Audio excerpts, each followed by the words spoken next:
Among these commandments, the Lord set aside a special day each year when the high priest would make a sacrifice to atone for or cover the sins of the nation of Israel.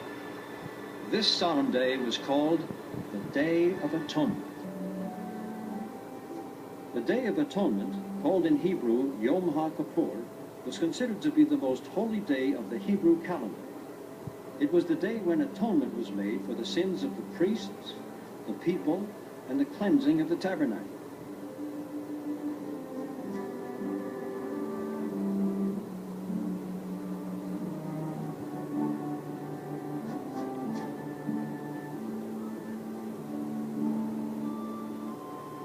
Preparations began early in the day. Everything needed to be ready and at hand, since this special ceremony was carried out by the high priest alone. On all other days, the high priest wore his full ceremonial dress, made up of 8 separate pieces of clothing, which distinguished him from other priests. But on the Day of Atonement, he removed the decorative clothing and wore only the 4 white linen garments of a priest. This expression of humility further illustrated the fact that this day was different. When the high priest was ready to officiate, everyone, including the other priests, left the tabernacle and courtyard area.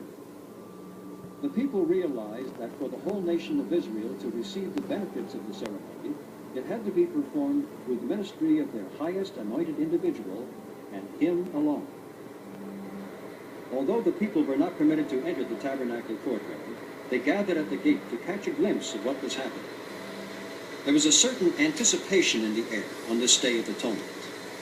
It marked a new beginning for each person, as past sins were forgiven through the shedding of the blood of the sacrifice. The Day of Atonement ceremony was carried out with care and precision. Each aspect was performed with the utmost reverence, according to God's specific instructions. The washing of both the hands and feet, illustrating spiritual cleansing, was commanded by God. This physical and spiritual cleansing was repeated several times throughout the day. Once cleansed, the high priest went to the gate to receive the animals required for the sacrificing: a bullock, 2 goats, and a ram. These animals were special, carefully selected for their healthy and unblemished condition. While today it may seem a cruel concept to use a fine animal for a sacrifice, this is clearly what God prescribed and commanded. Blood sacrifices illustrated a key principle which God wanted his people to understand. He surely created these particular animals for this important purpose, and they glorified and pleased him in offering their lives for the life of the nation of Israel. 2 nearly identical sacrifice rituals were performed one after the other. The first was a bullock to make atonement for the sins of the high priest and the priesthood. The second was one of the goats to make atonement for the sins of the whole nation of Israel. Blood from the animal was caught in a copper bowl and set aside to be used for sprinkling and pouring in the ceremony. After the blood was collected, re-cleansing at the laver was required.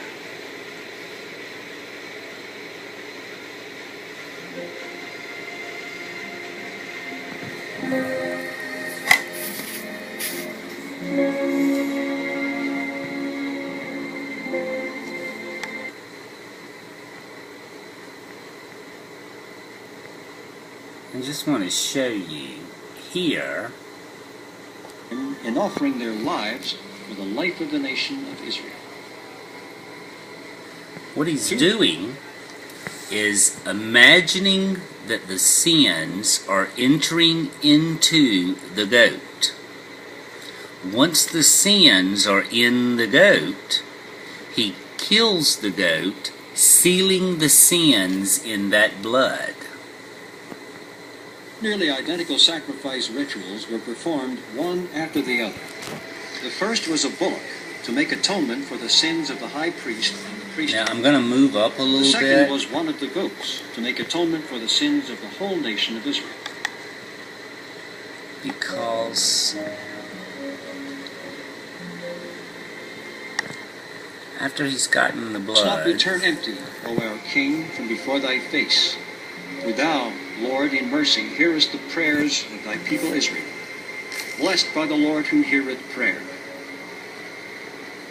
Hearing the high priest praying, the people would join their hearts in prayer, asking God to forgive their sins and accept the atonement sacrifice. Forgive us, our Father, for we have sinned. Pardon us. The Holy of Holies. The Holy of Holies was the chamber of the tabernacle where the Shekinah glory of God dwelled. Entering this area during the ceremony was a fearsome responsibility. Inside the Holy of Holies, the high priest was outside, not knowing whether the sacrifice was accepted or even if the high priest was still alive. When he finally emerged into the outer court, Now watch this. people would have undoubtedly rejoiced to see him. After recleansing at the laver, the high priest entered the holy place and sprinkled the blood upward once onto the curtain or veil that separated the chambers, and then 7 times on the ground before it. 7 times on the ground. The high priest would then exit the holy place and re-cleanse at the laver. Now watch this. After combining There's the blood another of the bull and goat. he sprinkled the blood on the horns of the next stage of the ceremony was designed to illustrate how God viewed the sins of the nation now that the sacrifice had been accepted. This is the By escape placing goat. his hands on the head of the living goat, the He's high priest imagining- would impute or transfer the sins of the nation to the goat. These are the The sins goat, that bearing God the sin did not and the judgment of forgive. the nation, was then led out of the camp into the wilderness. Now watch And this. it was customary for the people to jeer at the goat as it was led away. In fact, the term scapegoat comes from this ancient ritual. The principle behind Israel's sacrificial system is found in the Okay, the imagination is very important even in temple ceremony. He would imagine the sins entering into the goat. He would cut the goat's throat, sealing the sins in. Any sins that were not forgiven were put in the other goat.